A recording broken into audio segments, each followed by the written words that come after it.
राम सेवक जी के आंगन में आज एक अजीब सा घमघोट सन्नाटा पसरा हुआ था। फर्श पर बर्फ की सिल्लियों के बीच उनकी जीवन संगिनी, उनकी धर्मपत्नी सावित्री की देह शांत पड़ी थी। 65 साल की उम्र में सावित्री ने इस दुनिया को हमेशा के लिए अलविदा कह दिया था। राम सेवक जी एक कोने में ज़मीन पर बैठे थे। उनकी आंखों के आंसू अब सूख चुके थे और उनकी जगह एक शून्य ने ले ली थी। 45 साल का साथ एक पल में छूट गया था। उन्हें याद आ रहा था कि कैसे कल रात ही सावित्री ने उन्हें अपने हाथों से खाना परोसा था और आज वो एक सफ़ेद कफन में लिपटी बेजान पड़ी थी। लेकिन इस मातम वाले घर में, जहाँ बाहर के लोग और रिश्तेदार सहानुभूति जनाते आ रहे थे, वहीं घर के अंदरूनी कमरों में एक अलग ही खेल चल रहा था। राम सेवक जी के 2 बेटे थे, राकेश और मुकेश, और दोनों की पत्नियां थी स्नेहा और प्रिया। बाहर हॉल में ये चारों ऐसे विलाप कर रहे थे जैसे आसमान टूट पड़ा हो। दोनों बहुएं अपने पल्लू से मुंह छुपाकर ज़ोर-ज़ोर से रोने का नाटक कर रही थीं। लेकिन जैसे ही कोई रिश्तेदार बाहर जाता, उनके रोने की आवाज़ अचानक बंद हो जाती। रसोई घर के अंदर पानी पीने के बहाने गई स्नेहा और प्रिया के चेहरे पर दुख का एक कतरा भी नहीं था। इसके विपरीत उनकी आंखों में एक अजीब सी चमक और राहत थी। चलो, आखिरकार इस बुढ़िया से पीछा छूटा, स्नेहा ने फुसफुसाते हुए अपनी देवरानी प्रिया से कहा। रोज़ सुबह सुबह इनके खांसने की आवाज़ से मेरी नींद खराब होती थी। अब जाकर इस घर में शांति मिलेगी। प्रिया ने भी कुटिल मुस्कान के साथ जवाब दिया। दीदी, आप तो बस खांसने की बात कर रही हैं। मुझे तो इस बात की खुशी है कि अब वो पुश्तैनी तिजोरी की चाबियां जो ये बुढ़िया अपनी कमर में बांध कर रखती थी, सीधे हमारे हाथों में आएंगी। मैंने तो सोच भी लिया है कि उस पुराने गहनों वाले बक्से में से मैं कौन सा हार अपने लिए रखूंगी।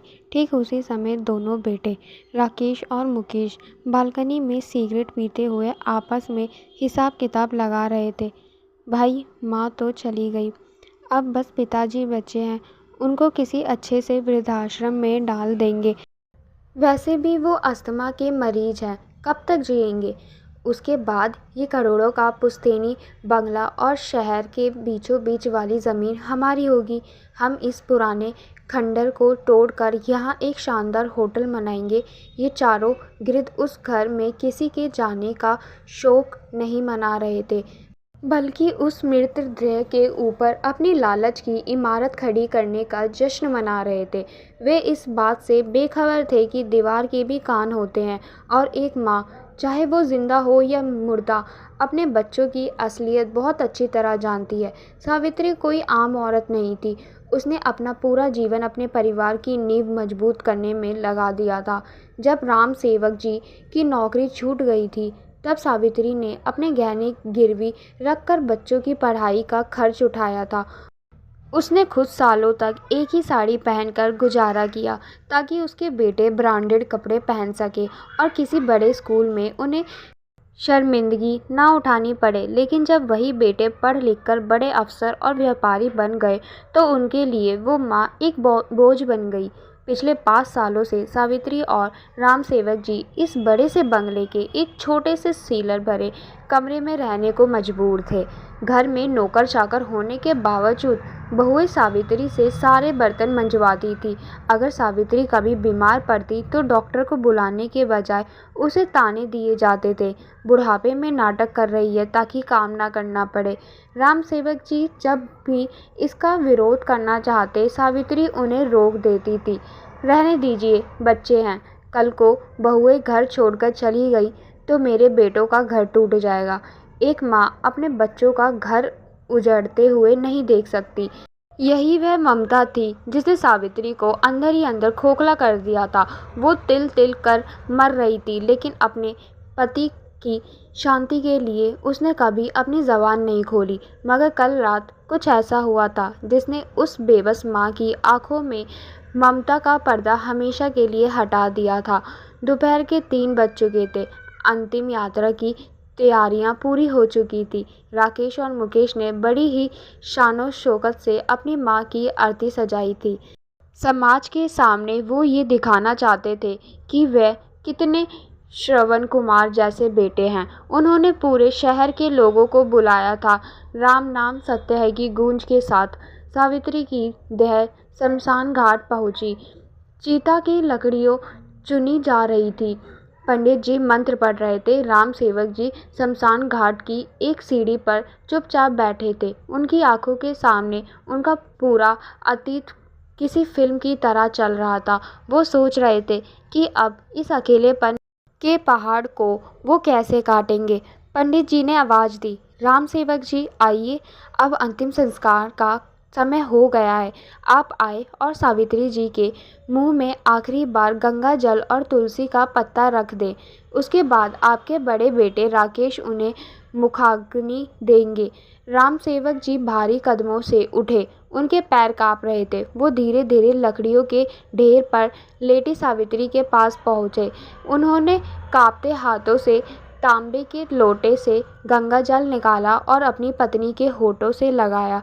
तभी उनकी नज़र सावित्री की साड़ी के सफ़ेद पल्लू पर पड़ी। हवा में हल्के झोंके से वो पल्लू उड़ रहा था और उसके बिल्कुल आखिरी सिरे पर एक बहुत ही मजबूत और अजीब सी गांठ बनी हुई थी। वो गांठ इतनी बड़ी थी कि साफ लग रहा था कि उसके अंदर कुछ छिपाकर बांधा गया है। राम सेवक जी ठिठक गए। सावित्री की ये पुरानी आदत थी कि जब भी कोई बहुत ज़रूरी चीज़ होती वो उसे अपने पल्लू से बांध लिया करती थी। लेकिन मरते वक्त अपनी आखिरी सांसों के बीच उसने इस सफ़ेद कफन नुमा साड़ी में क्या बांधा था। पंडित जी ने टोका, क्या हुआ राम सेवक जी, जल्दी कीजिए, मुहूर्त बीत रहा है। राम सेवक जी ने किसी की नहीं सुनी। उनके कांपते हाथों ने उस पल्लू की गांठ को खोलना शुरू किया। गांठ बहुत कसकर बंधी गई थी, जैसे बांधने वाले ने अपनी पूरी जान लगा दी हो। जैसे ही वो गांठ खुली, उसके अंदर में से मुड़ा हुआ एक कागज़ का टुकड़ा नीचे गिरा। वह एक चिट्ठी थी। राम सेवक जी ने वो कागज़ का टुकड़ा उठाया। वह सावित्री की पुरानी डायरी का पत्ता था, जिस पर उसकी कांपती हुई लिखावट में कुछ लिखा हुआ था। राकेश और मुकेश भी अब चिंता के पास आ गए थे। क्या है पिताजी, ये कागज़ कैसा? फेंकिए इसे और मुझे मुखाग्नि देने दीजिए, राकेश ने झुंझलाते हुए कहा। लेकिन राम सेवक जी की आंखें उस चिट्ठी पर गड़ी हुई थी। जैसे जैसे वो उस चिट्ठी को पढ़ते जा रहे थे, उनके चेहरे का रंग बदलता जा रहा था। दुख और आंसुओं की जगह अब एक खौफनाक गुस्सा और सदमे में ले ली थी। उनका पूरा शरीर थर थर काँपने लगा। उनकी नसों से दौड़ता हुआ खून जैसे खौलने लगा था। चिट्ठी में लिखा था, मेरे देवता, मेरे राम, जब तुम यह चिट्ठी पढ़ रहे होंगे, मैं इस पापी दुनिया और इस जहरीले घर से बहुत दूर जा चुकी होंगी। मुझे माफ़ कर देना कि मैं तुम्हें बिना बताए जा रही हूँ, लेकिन कल रात मैंने जो कुछ भी सुना, उसके बाद मेरे अंदर जीने की कोई इच्छा नहीं बची थी। राम, तुम जीने अपने बुढ़ापे का सहारा समझते हो। वो बेटे नहीं, भेड़िए हैं। कल रात जब मैं रसोई घर में पानी लेने गई थी, तो मैंने राकेश और मुकेश को बहुए के साथ बात करते हुए सुना। वे मेरी मौत का इंतज़ार नहीं कर रहे थे, बल्कि वह मेरी और तुम्हारी मौत की साजिश रच रहे थे। मुकेश कह रहा था कि उस तिजोरी में जो पुश्तैनी ज़मीन के कागज़ात है, उन्हें हथियाने के लिए उसे हम दोनों के अंगूठे के निशान चाहिए। और राकेश, तुम्हारे बड़े बेटे राकेश ने एक ऐसा जहर खरीदा था जो हार्ट अटैक जैसा लगता है। वो कल रात मेरे दूध के गिलास में वही जहर मिला रहा था, ताकि मैं मर जाऊं और मेरी मौत एक आम बीमारी लगे। मैंने सब कुछ अपनी आँखों से देखा था, और फिर भी मैंने वो दूध का गिलास अपने ही हाथों से पी लिया, क्योंकि मैं एक माँ हूँ। मैं अपने बच्चों को हथकड़ी पहनते हुए नहीं देख सकती थी। मैंने अपनी जान देकर उनके अपराध को छुपा लिया। लेकिन मेरे राम, मैं तुम्हें मरने नहीं दे सकती। वो तुम्हारे साथ भी यही करने वाले हैं। तुम उनके झांसे में मत आना। और हाँ, वो जिस पुश्तैनी ज़मीन और गहनों के लिए इतना गिर गए, वो अब उनके किसी काम के नहीं हैं। परसों सुबह जब मैं मंदिर से के बहाने गई थी, तो मैंने अपनी पूरी पुश्तैनी ज़मीन और सारे गहने शहर के अनाथालय और वृद्धाश्रम के नाम ट्रस्ट में दान कर दिए हैं। उस तिजोरी में अब सिर्फ खाली डिब्बे हैं। तुम अपने कदम उस घर से बाहर निकाल लेना राम, और मेरी एक आखिरी इच्छा मानना। इस हत्यारे बेटों के हाथों से मुझे मुखाग्नि मत दिलवाना। इनके हाथ अपवित्र हैं। अगर ये मुझे आग देंगे तो मेरी आत्मा को कभी शांति नहीं मिलेगी। तुम्हारा इंतज़ार करूँगी, तुम्हारी सावित्री। चिट्ठी पढ़ते ही राम सेवक जी के हाथों से कागज़ छूट गया। शमशान घाट की गर्म हवा भी उन्हें अचानक बहुत सर्द लगने लगी। वो अपनी पत्नी की लाश को घूर रहे थे। उस औरत ने अपने हत्यारों को बचाने के लिए खुद जहर पी लिया था, सिर्फ इसलिए ताकि उनके पति को बुढ़ापे में कोर्ट कचहरी के धक्के ना खाने पड़े। पिताजी, क्या लिखा है इस कबाड़ में? दीजिए, मुझे आग लगाने दीजिए। राकेश के आगे बढ़कर चिता में आग लगाने के लिए लकड़ी उठाई। रुक जा शैतान!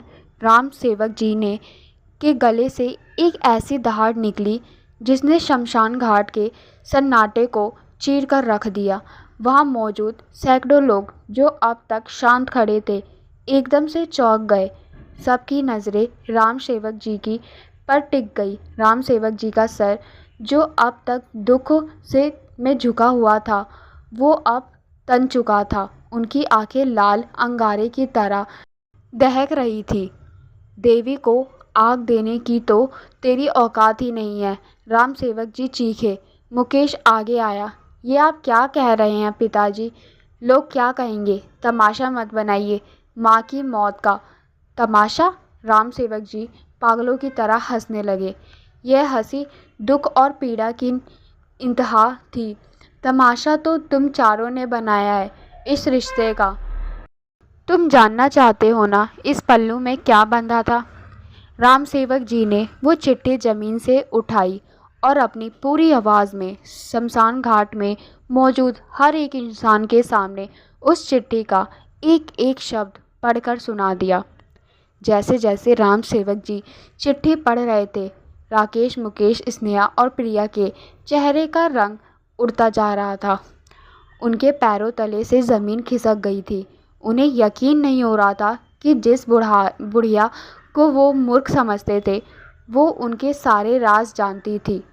शमशान घाट में मौजूद लोगों के बीच एक भयानक कानाफूसी शुरू हो गई। जो रिश्तेदार कुछ देर पहले राकेश और मुकेश की तारीफ कर रहे थे, अब वो उन्हें नफ़रत और घृणा की नज़रों से देख रहे थे। हे भगवान, अपनी ही माँ को जहर दे दिया, एक रिश्तेदार ने कहा। कैसे कसाई हैं ये, इन्हें तो फांसी होनी चाहिए, दूसरे ने थूकते हुए कहा।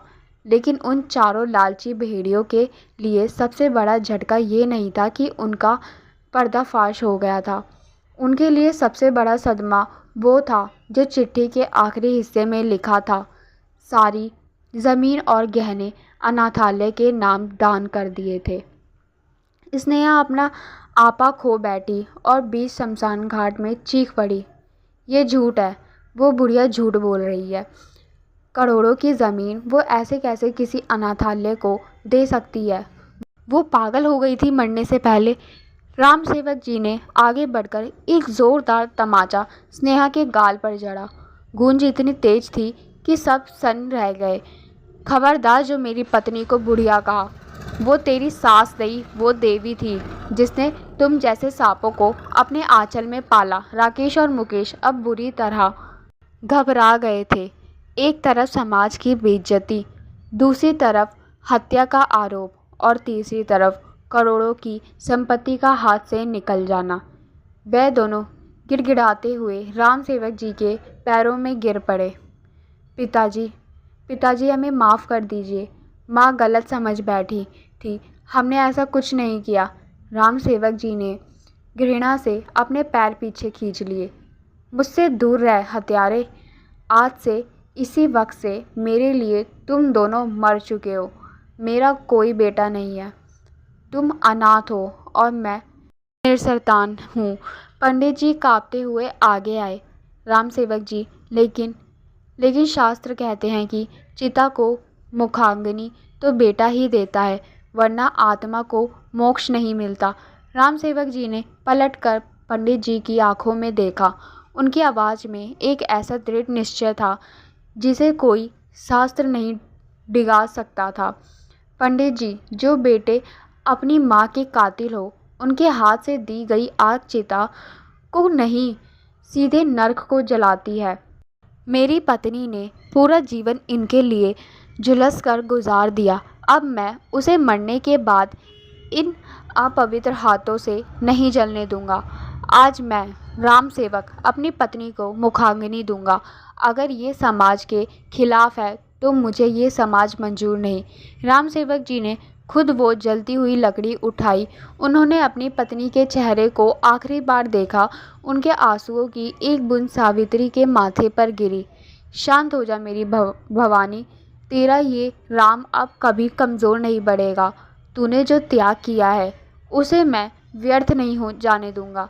राम सेवक जी ने पूरे विधि विधान से चिता को मुखाग्नि दी। जैसे ही आग की लपटें आसमान की तरफ उठी, राम सेवक जी ने पीछे मुड़कर उन चारों की तरफ देखा जो अब ज़मीन पर बैठकर अपनी खोई हुई दौलत के लिए फूट फूट कर रो रहे थे। उन्हें माँ के मरने का कोई गम नहीं था, उन्हें सिर्फ उस तिजोरी के खाली होने का गम था।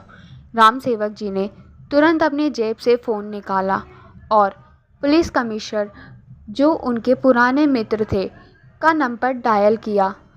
हेलो माथुर साहब, मैं राम सेवक बोल रहा हूँ। मुझे हत्या का एक मामला दर्ज करवाना है। हाँ, सबूत मेरे पास है, मेरी पत्नी की आखिरी चिट्ठी, और मुजरिम यहीं शमशान घाट में मौजूद है। फ़ोन काटकर राम सेवक जी ने चिता की राख को अपने माथे पर लगाया। आग की लपटों की रोशनी में उनका चेहरा किसी प्राचीन ऋषि की तरह चमक रहा था, जिसने आज अपने सारे संसारिक मोह त्याग कर सत्य और न्याय का रास्ता चुन लिया था। आज चिता पर सिर्फ सावित्री का शरीर नहीं जल रहा था, बल्कि उस आग में उन बेटों का घमंड, उनका भविष्य और उनका वजूद भी हमेशा के लिए भस्म हो गया था। राम सेवक जी ने पलटकर शमशान घाट के दरवाजे की तरफ कदम बढ़ा दिए। अब उन्हें किसी वृद्धाश्रम जाने की ज़रूरत नहीं थी, क्योंकि उनके पास उनकी सावित्री जी की दी हुई हिम्मत थी, जो आखिरी सांस तक उनके साथ रहने वाली थी।